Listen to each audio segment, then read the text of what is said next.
Өнөөдөр буюу 4-р сарын 2-нд аутизмыг таниулах дэлхийн өдөр тохиож байна.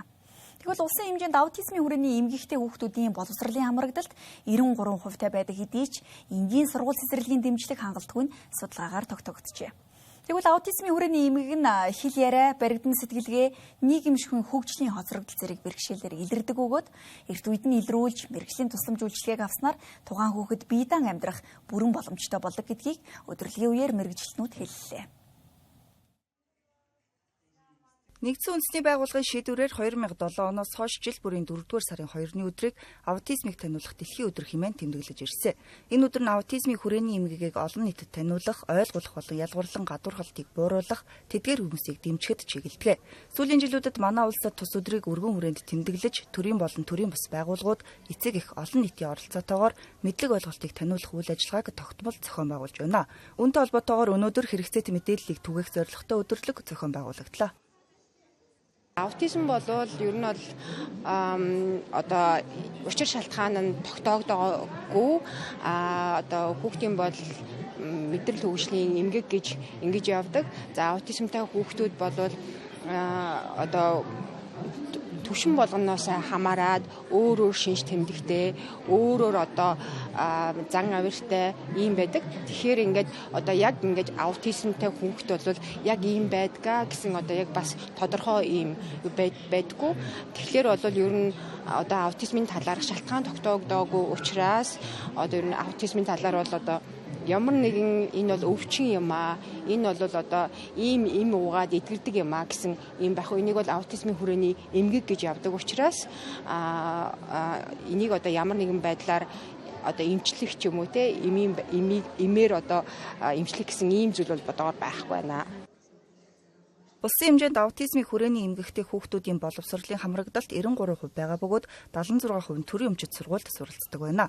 Гэсэг хэдий ч энгийн сургууль цэцэрлэгийн орчинд дэмжлэг хангалтгүй буюу аутизмтай хүүхдэд чиглэсэн тусгайлсан боловсролын дэмжлэг дутагдaltaй байгаа нь судалгаагаар тогтогджээ.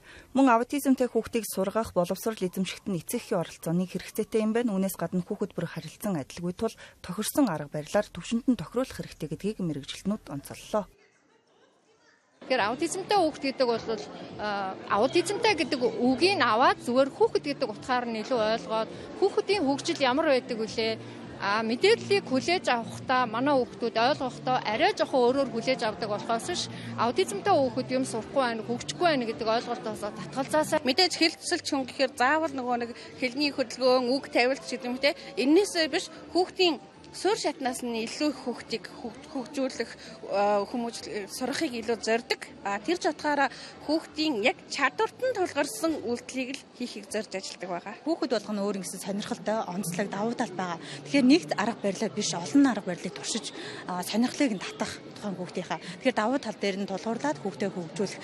Би өөрөө түүхийн багш учраас хүүхдүүдийг эртний эд зүйлсийг зураг нь хэлбээр аутизмтай хүүхдүүд минь ерөнхийдөө бол зурх их сонирхолтой содон байдаг. Тэгэхээр би энэ давуу тал дээр нь ашигладаг гэсэн үг ерөнхийдөө. За хамгийн гол зүйл одоо хэлэх гээд байгаа зүйл юу вэ гэхээр ерөөсөө гэр бүлийн одоо хараа хяналт, асар хамгаалт, анхаарал хандамж хамгийн чухал. Ялангуяа энэ оны онцгой хүүхэд залуучууд иргэдэг гэр бүлийнх нь хүрээлэл усууд найз нөхдөд ч юм уу хажуудаа авч явж үлгэр дуурайл болж иж тэр хүүхдүүдийг одоо татан оролцуулна гэсэн. Тийм учраас одоо гэр бүлийн нөлөөлөл аль ч спорт гэж бол заавал тэр спортыг тэр юм гэж байх хэрэггүй. Тэгэхээр нэг сагсан бөмбөг ч юм уу, волейбол ч юм уу, усын спорт руу та эцэг хажууд байгаа ойрхон байгаа хүн заавал авч явж таниулж иж тэрийг уруу татуулж иж дурлуулна гэсэн. Тэгжээ тэр хүмүүсийг спорт руу оруулах гэсэн. Аутизмын хүрээний эмгэгийг эрт үед нь илрүүлж мэрэгжлийн тусламж үйлчилгээг үзүүлснээр тухайн хүүхэд биедээ амьдрах бүрэн боломжтой юм байна.